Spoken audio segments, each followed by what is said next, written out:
בוקר טוב, אנחנו נמצאים בבית מדרש של צבי, ואתה לא רוצה להגיד איך התלהבת מהפרשה? I was going to take off my shoe and run my... No, no. Yeah, the bow. The bowhand, no, thank you. אבל אתה באמת אמרת מה שראית בפרשה אתמול? כן, זה הנושא של הבוענות. בוענות, אוקיי. The foot one is the bowing on the regel. Right. I was going to say, So this is going to run them by. the Kohen week and the Bohen week. Okay. Today is the 29th day. Chavtet, היום זה Chavtet Nisan. ויש לנו את היורצייט של רב מרדכי שלום יוסף מסדיגורה. רב מרדכי שלום יוסף בן רב אהרון פרידמן נולד בסדיגורה, שזה על יד צ'רנוביץ', ביום י"ז כסלו ב-1896, ונפטר בתל אביב בכ"ט ניסן 1979. אם אביו הייתה בת רב יצחק מבוש, שלמדנו אותו לפני כמה ימים, זה בי"א אלול היה היורצייט שלו, וחסידיו עלו ב-1851 ויסדו את ראש פינה בגליל. זה למדנו לפני כמה ימים. אמו שרה שיינדל הייתה בת רב שלום יוסף בן רב שרוגה מהוסיטן, בנו השישי של רב ישראל מרוז'ין. נשא לאישה את מירה בס רב ישראל שלום יוסף השל ממז'בז' של שלט אפתא. הייתה נכדה ברב פנחס מקורץ. אז אני כבר מתחיל להכיר כמה שמות מהשיעורים שלי. אני כבר מתחיל להכיר כל השמות, לא כל השמות, כמה מהשמות. אביו, בעל קדושת הארון, נפטר בגיל 36, לא עלינו, ב-1912.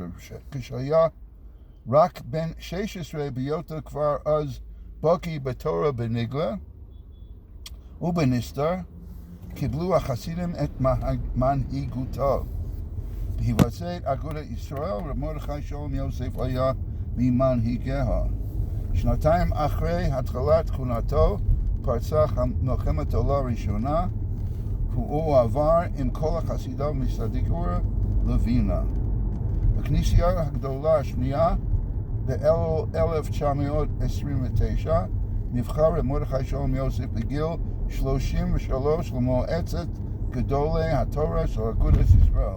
דרך אגב, אני ראיתי שהיום יש כזה בלגן שרוצים לעשות לא רק מועצת גדולי תורה, אלא מועצת גדולי ראשי ישיבה. זאת אומרת שיהיה מועצת גדולי מהישיבס. זה ראיתי, תראה, זה הבלגן של עכשיו. חבר מועצה זו היה גדולי הדור, כמו רב ישראל מצ'ורקוב, החפץ חיים, רב אברהם מרדכי מגור, רב חיים אויזר גורז'נסקי, רב יהודה לייב צ'רלסון. בעיר סיוון 1933 ביקר רב מרדכי שלום יוסף פעם ראשונה בארץ ישראל. נפגש עם ראשי אגודת ישראל, ביקרו אצל רב אברהם יצחק הכהן קוק, עשה עליו רושם רב וחזר מלא התלהבות. בבקשת החסידים בגליציה עבר עם חצרו מווינה לפשמישל. שם הקים מחדש גם את ישיבתו מישיבת נופש בשנת 1926. בט' אדר 1939 ביקר פעם שנייה בארץ ישראל ולא חזר עוד לפולין, אלא הבין את המצב ועודד את המשפחה למהר לעלות לארץ. אמו עלתה אחריו בכ"ו בסיוון.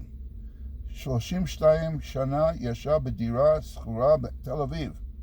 ביתו עלייה למרכב של תורה בעקבותיו קבעו את דירתם בתל אביב כל האדמו"רים בית רוז'ין. אתה הכרת את הרבי הזה מתל אביב? הוא אומר, נפטר ב-1979. שנים אחדות שהה בארצות הברית.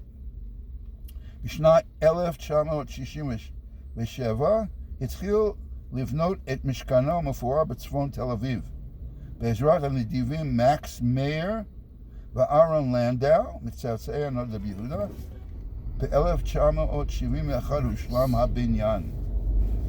פירושיו על התורה הובאו בחוברת כנסת מרדכי, שחיבר בגיל 17, בחוברות מסילוס, המופיעות דרך כפר על ידי מוסדות צדוגון. בנו רב אברהם יעקב היה למעלה מקומו, הוא המשיך להרחיב עוד את חסידות הדיגון ומפעליהם השונים. רב מרדכי שלום יוסף פרידמן מביא בספרו דבר שזכה לשמו מאביו שאמר אותו לאדמו"ר מגור רב אברהם אמרי אמס. כשמשה רבנו יורד מהר סיני נאמר בפסוק וירס העגל וישלח מידו וסלוחוס וישבר אותם תחת ההר שמות ל"ב י"ט. אומר על זה המדרש שהלוחס נשתברו לרסיסים חוץ מהמילים זכורס יום השבת וקדשו. ולמה? בכיוון ששבת הוא חג של הקדוש ברוך הוא שהזכיר מיד מתום ששת ימי הבריאה ואינו תלוי כמו המועדים האחרים בכפיות בית דין, הרי יש לו קדושה כמויס, כי כבר נאמר הקדוש ברוך הוא וירנח מיום השביעי בשבת הראשונה לקיים העולם ומעוצמה ומנוחסו נזקדשו השבת עד סוף כל הדורס, ודבר שנזקדש על ידי הקדוש ברוך הוא בעצמו לא יכול להישבר. שמעת את זה? I remember Absalom saying that. אחר עריכת השולחן בל"ג בעומר בווינה בשנת 1918 אמר הלומדים שם, הלא ידוע שביום שחל בו פורים יחול גם ל"ג בעומר. ואם כן, כמו שאיסר שפורים לא יבוטל לעשיד, גם ל"ג בעומר לא יבוטל. ואם כן יכולים ענן לאמור גם היום לשנה הבאה בירושלים. אכן כן ירצון. עד כאן רב מרדכי שלום יוסף מסדיגו. אז היום אנחנו נלמד את המלאכה, אנחנו לומדים את מלאכות המשכן על יריות, הריגה, ואפילו היה לנו וידאו, תודה למאיר לייב, Marty from Boston. Boston? כן, from Boston. Marty, Marty Lurie, my cousin. It's from Boston? Yes. I didn't know that. Yes. And, I'm from Boston. כן, אנחנו נלמד עד אורג, weaving, אבל אנחנו בדרך. אם זה נפסק, אז יש לי הפטנט איך לחבר, אבל ננסה לא להפסיק. לך זוכר בדרך, מודה רב צבי על שכר in the car. How's your back? Oh, still there, unfortunately.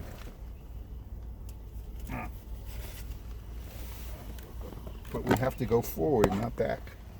Thank you very much. Here we go. Let me just grab this and say goodbye to the Bohan. You want to take your foot? Oh, no, let's not. We'll leave that alone. Okay. Okay, today did not. זה לא הפסיק. נמשיך את השיעור. אז אמרנו, הריגה, החופץ חיים מביא רק פוצע והורג, ולא מביא מסיך ובונה שתי נירים. לא מביא אותם. למדנו מסיך ושתי נירים, למדנו. עכשיו אנחנו נלמד הורג.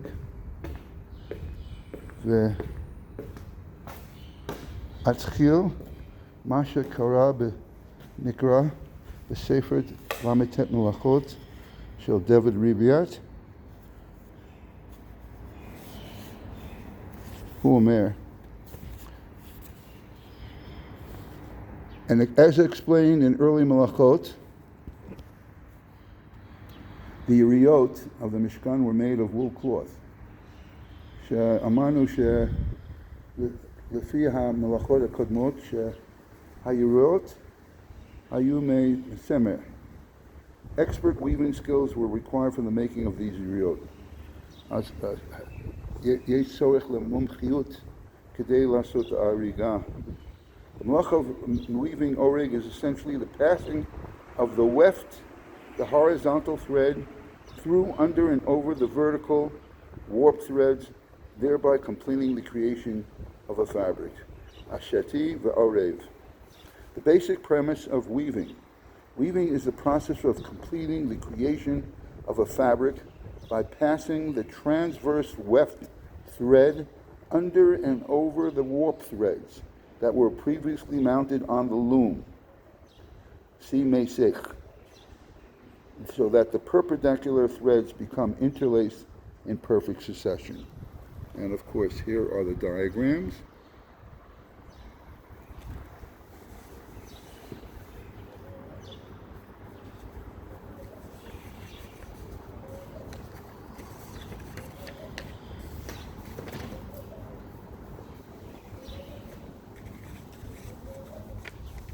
The weaving in the Mishkan.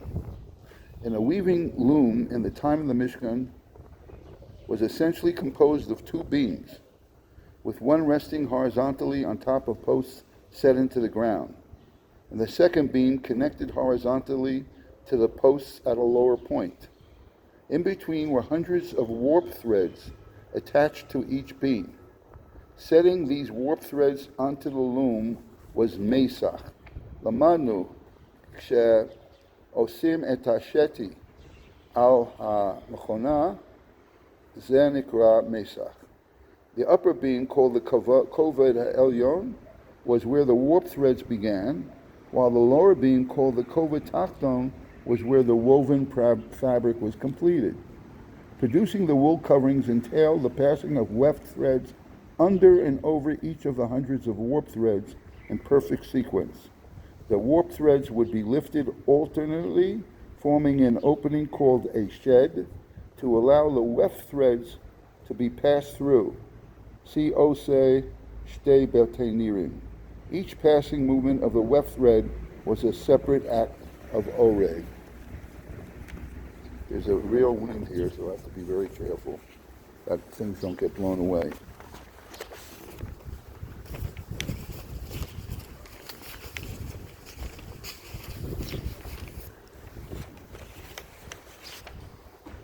The weaving operation.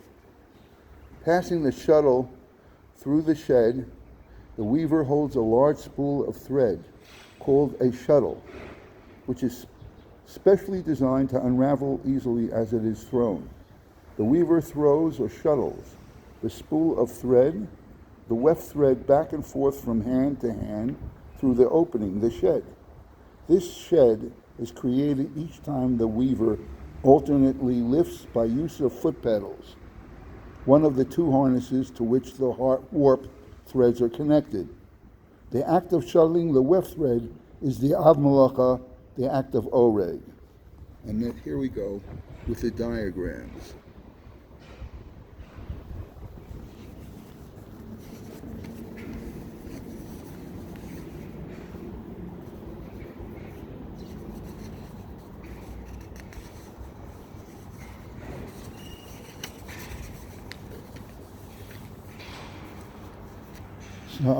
מעשה מלאכת ההריגה הוא שמכניס ומעביר חוט הערב תוך חוטי השסי, למען לעשות מהן בד ובגד ארוג. So that's the simple explanation.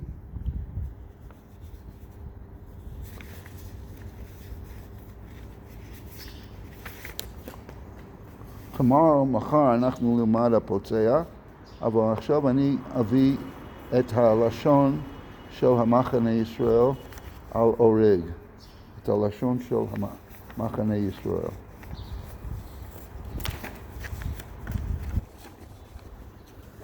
הוא אומר, אורג, בין בגד או בקנים, weaving, there is by definition either by fabric O bekanim, even using sticks.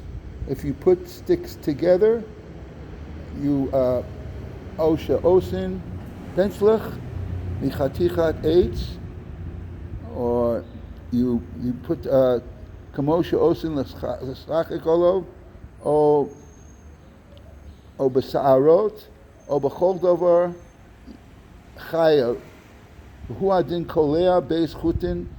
If you braid your hair, and even if you put two pieces of yarn or two pieces of hair, you bind them together, zeh mikre ariga, v'asur l'kloa sa'arot harosh, and therefore you should not braid your hair, o lahatir kliatam, or to unbraid them, kilo kaman melechet boneh, because this is a melecha of boneh. And this is all that the Chofetz Chaim brings on Oreg, and we learned that Oreg really consists of 4 melachot, and tomorrow we will learn the last of the 4, Hapotzea, which is the act of separating the threads. Hapotzea. Okay? So, Ani ma'achel lechem Yom Tov, Erev Rosh Chodesh, Iyar, and everyone should have a glorious day.